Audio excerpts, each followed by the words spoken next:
안녕하세요, 디빌레라 여러분. 이번 시간에는 그 소제목이 사이비 종교의 실체라는 제목입니다. 이게 좀 쉽지 않은 대목인데 제가 그냥 무모한 듯 한번 두들겨 봅니다. 여러분들은 사이비 종교라는 얘기를 이제 많이 들었는데 과연 어떤 게 사이비 종교고 어떤 게 제대로 된, 그러니까 쉽게 말하면 정과 사를 얘기하는 거죠. 그 구분이 사실은 좀 애매하지 않습니까? 우리 일반인들이 또 구분하기는 더더욱 어렵죠. 그런데 일단 사이비 종교라고 그러면 이제 어떤 사람들을 현혹해서 뭐 나쁜 쪽으로 몰고 가는 그런 나쁜 단체, 종교 단체 이런 걸 뭐 사이비 종교라고 그러는데 저는 좀 생각이 다릅니다. 요것을 설명하려면은 제가 오래전에 한번 겪었던 일을 얘기를 해볼까 하는데 제가 그 책에도 일부분이 있을 텐데 제가 그 경기도 양주 땅의 그 가막산에서 수련할 때 이제 어떤 여차여차해서 하루 그 산에서 내려온 날이 있었어요. 근데 내려오는 이제 거의 끝 무렵에 웬 이상하게 생긴 그 중을 만났죠. 그게 좀 뭐 흔히들 말하는 이런 걸승 비슷한 땡중이죠. 근데 참 옷도 남루하고 행색도 그리고 그냥 못 먹어가지고 비썩 마른 그런 분이었는데 근데 사실 그분을 보는 순간에 내가 어디서 많이 본 것 같은 그런 생각이 자꾸 드는 거야. 나중에서야 이제 알게 됐는데 내가 그 부산 금정산에서 기도할 적에 그 바위에서 자주 앉아서 했다고 했죠. 그런데 그때 기도 중에 이제 명상 중에 자주 뵀던 그런 스님이었어요. 얼굴이. 그러니까 말이 안 되죠. 그런데 이건 영적 세계에 관한 얘기니까 가능합니다. 제가 그때 수백 년 전에 그 스님을 만나서 많은 가르침을 받고 기도 중에 그랬는데 오늘 그 만난 이 땡중이 그분과 모습이 어디서 봤더라 했더니 이제 그렇더라고요. 근데 이건 뭐 저의 그 정신 상태에 국한될 수도 있습니다. 그런데 어쨌든 저는 그날 환골탈태되는 그런 계기를 맞이하게 되죠. 왜냐? 어떤 그분이 뭐 조사님 차나 한잔하고 가세요 하고서 마치 뭐 기다렸다는 듯이 그래가지고 참 바위에 걸터 앉아가지고 둘이 얘기를 나누는데 뭐 기도하러 오셨나 봅니다 뭐 이러면서 이제 서로 얘기가 됐는데 그분은 내가 알기로는 그 밑에 그 절에 뭐 며칠 신세를 지는 분인지 하여튼 그건 모르겠어요. 거기 소속 스님인지 그것도 모르겠고 근데 그 양반이 이제 나한테 무슨 얘기 끝에 그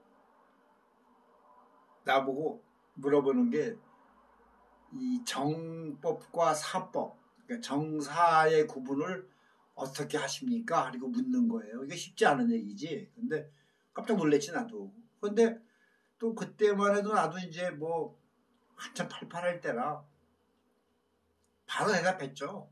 뭐 정법은 어떻고 사는 어떻고 이렇게 해서 이제 뭐 그때는 이제 정사를 구분할 때 이런 뭐 불교나 그런 쪽을 이제 정으로 보고 이런 삿된 그런 무속 무당들 뭐 이런 것을 이제 사로 구분을 했습니다. 근데 이제 그분이 이제 그 얘기를 듣더니 맞는 말씀이라고 하면서 어설서 자기 의견을 얘기가 나오는데 그 양반이 정사의 구분은 그 행위나 그런 자체가 중요한 게 아니고 어떻게 사람이 사느냐에 그게 중요한 게 아닙니까? 묻는 거예요. 근데 사실 그 소리를 듣는 순간에 나는 모든 게 무너져 내리는 느낌이었어요. 아마 이런 느낌을 받아보신 분들도 많을 거예요.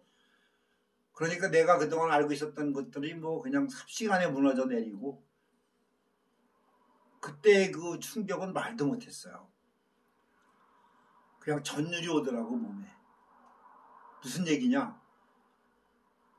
우리 사회에서 그 중의 입장에서 중의 입에서 나오는 얘기야 이거는. 우리 사회에서 보통 우리가 칭송하고 존경하는 그런 뭐 큰 스님을 얘기할 때 그분들에 대한 거를 뭐 당연히 정법이라고 볼 거 아니야 정으로. 그리고 뭐 구신하고 이래는 아니면 뭐 다른 그 기독교 같은 데서도 그 왜 사입이라고 구분지은 그런 종파들이 있잖아요. 그런 거를 사로 본다. 그러나 자기가 볼 때는 큰 스님이 예를 들어서 가끔 우리가 그런 일을 겪잖아요. 큰 스님이 무슨 큰 스캔들을 일으키거나 아니면 뭐 숨겨놓은 처자식이 있었다든가 아니면 재산을 뭐 은닉해놨다든가 뭐 이런 일들이 자주 일어나잖아요, 솔직히. 그러면 그 사람은 정을 행했겠느냐? 그렇게 해서 부를 축적하고 이중생활을 한다는 것이 그게 정이냐? 그리고 반대로 무당짓을 하면서 사람도 점이나 봐주고 굿이나 하면서 살아도 도시행을 하면서 당당하게 살아가는 정말 건실하게 살아가는 그런 무당 무속인들이 그러면 사냐? 아니라는 거야. 그 어떤 종교, 어떤 그런 뭘 모시고 이런 게 중요한 게 아니고 사람으로서 어떻게 사느냐가 정과 사를 구분하는 잣대라 이거야. 이 양반 얘기는. 맞는 얘기잖아요. 그때 난 진짜 무너져 내렸어요. 그 충격을 말도 못했어. 내 참 뭐 나를 아시는 분들은 알지만 난 기도 중이나 뭐 이런 어떤 깨달음이나 이런 그런 때에는 사실 눈물을 좀 많이 흘리는 편이었어 내가. 그런데 그날도 정말 많이 울었어 내가. 이런 깨달음을 여기서 주시는구나 하면서. 나는 그렇게 생각하지 않았었는데 웬 보지도 못한 듣도 못한 그런 땡중이 우연히 만나서 나한테 설파한 그것이 맞는 얘기잖아요. 무엇을 받들고 무엇을 믿고 그게 중요한 게 아니고 내가 어떻게 살아가느냐가 중요한 거라는 얘기야. 그래서 자기는 그것을 정과 사로 구분한다는 거야. 저는 그때 그 깨달음을 받고 그 후로는 정사를 저는 그렇게 구분합니다. 그분의 그 가르침대로. 참 우리가 살아생전에 그런 가르침을 받기가 쉽지가 않아요. 내가 참 운이 좋았죠. 자, 그리고 또 다음 시간에 한번 합시다.